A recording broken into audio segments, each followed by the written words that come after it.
have Mr. Paul Kehoe sharing with Mr. Sean Kine. Thank you very much. 10 minutes each, Concorla.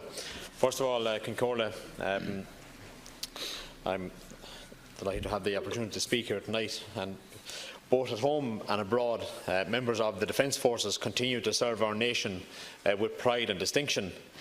It is an organisation that the Irish people and every Irish citizen holds very dear to their own hearts. And it is only fitting that Budget 2019 reflects the Government's commitment to the Defence Forces. And the Defence Forces are a very unique organisation in that I would like to acknowledge that here tonight. And whatever the emergency, the Defence Forces stand ready. And I have seen that myself at first hand as Minister with responsibility for the Defence. The Defence Forces stand ready, as I have stated, in every emergency that may arise. And let that be in the most recent storms, the flooding, the snow, the Pope's visit. On all of these occasions, members of the Irish Defence Forces have excelled. And that is why it is important next year almost €1 billion will be provided to the Defence Force organisation, representing an increase of 47.5 million, or 5% on last year's budget. This budget also sees an additional 29 million being set aside for capital expenditure. This significant contribution will allow us as a government to invest heavily in equipment, in military barracks and facilities in every military installation in the Army, the Naval Service and the Air Corps. And I am pleased to inform the House here tonight that in 2019 alone we will spend 109 million on armoured vehicles, aircraft and barracks.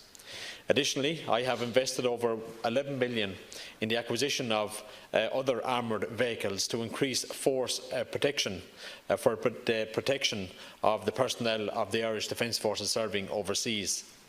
24 armoured utility vehicles have been acquired from the Centagon, a French company, and 10 armoured logistical vehicles are on order for delivery by the end of 2018 from an Irish company, Westward Scania, Ireland. 5 of these armoured trucks have now been delivered, and the next 5 are due to be delivered in the next number of weeks. At Kincorla, the combination of all these efforts will enhance force protection for our personnel and will be the key enabler for overseas missions.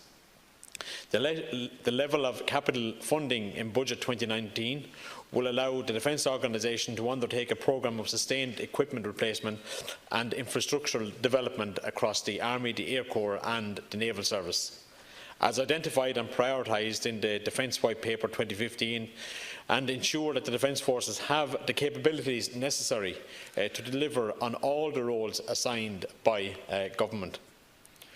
With regard to the modernisation and renewal of the Defence Forces built infrastructure, the following projects are ongoing and will commence in 2019.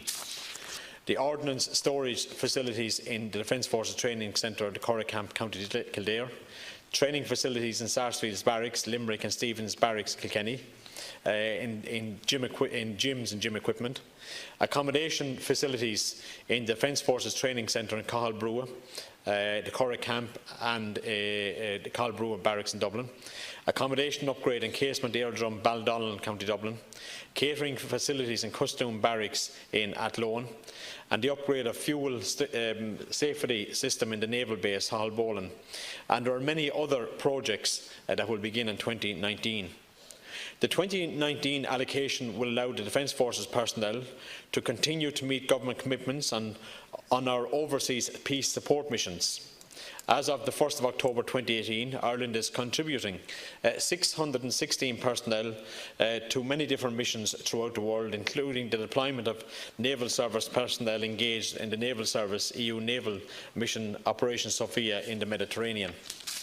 At Kincorla, I would like to take this opportunity to acknowledge that Irish troops serving overseas represent our country with professionalism, dedication, distinction and courage, and it is important for me as Minister to personally thank them and to let them know that Ireland is very proud of them and to thank them for their service.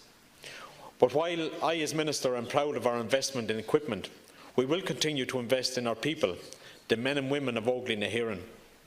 The 2019 gross pay allocation of €515.6 million provides for the pay and allowances of 9,500 members of the Permanent Defence Forces, 550 civilian employees and 355 civil servants in the Department of Defence.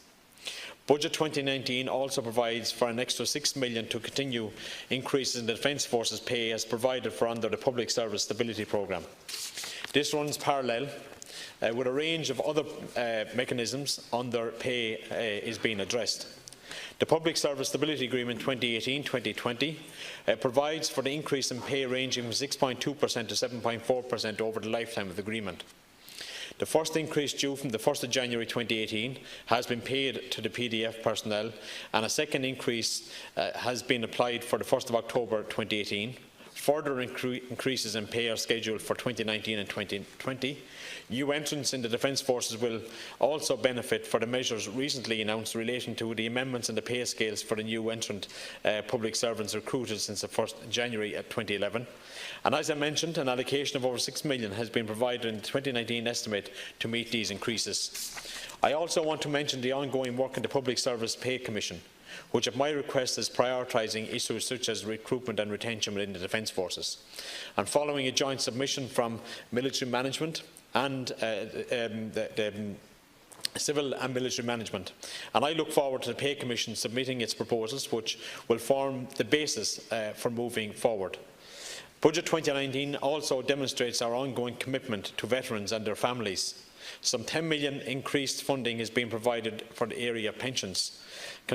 Concordia, I have made it very clear on many occasions that there are many challenges within the Defence Force, and I will be first to acknowledge that. These are challenges that I, as Minister, are meeting head-on and determined to fix. Budget 2019 demonstrates our commitment as a government to ensuring we continue to develop Defence Force's investment in people and equipment. And as Minister, I will continue to ensure that we make progress on the issues affecting our serving personnel. It would also be very remiss of me tonight, not to mention the many other positive measures that is in this budget. Let it be from sports capital, town and village, social welfare increases, housing, €2.3 billion, the largest investment ever in housing. And we all know that this government has a huge challenge in and around housing, and I know that my colleague Minister Owen Murphy will meet that challenge head on. We also have to look at the whole area of Brexit, and every decision that was made in this government is in and around Brexit, and also the investment in our health areas. But I really feel that one myth that is out there, and that is the decline of rural Ireland.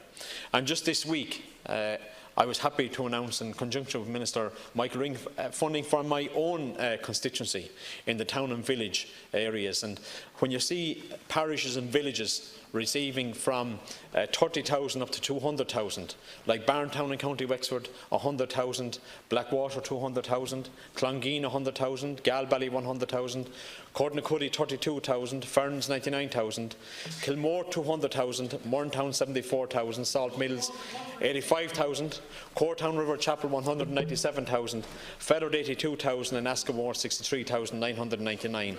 And there's many other areas right across the country.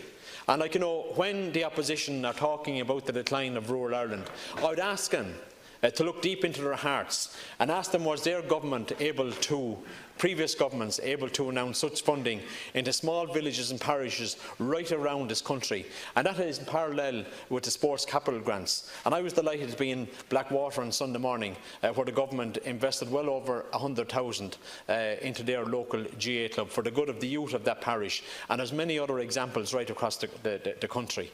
And we also, somebody spoke about the flood relief schemes. This government has delivered more money and more finances to the whole area of flood relief than any other government put together has done. And I have to commend Minister Boxall-Moran for the job that he is doing in around flood relief and the way it has been delivered upon. And there's a huge amount of background work has to do that. And I include my own town of Enniscorthy, where well in advance of €40 million being provided for flood relief. We've been waiting on it for not years but generations, and it is absolutely delightful to see that this scheme will start shortly. So I'd ask people, let it be in and around agriculture and the investment, and that is so important for our economy. It was so important during the lean years and the recession that agriculture was, and that has been acknowledged. And that's also in the investment into third level education, and looking forward to seeing the Technological University in the South East, where Carlow and Waterville come together. There's many other areas I would like to address, but unfortunately time is against me. But the issues I have spoken about, I speak passionately about, and they have been delivered by this government. Thank you, Minister. You've covered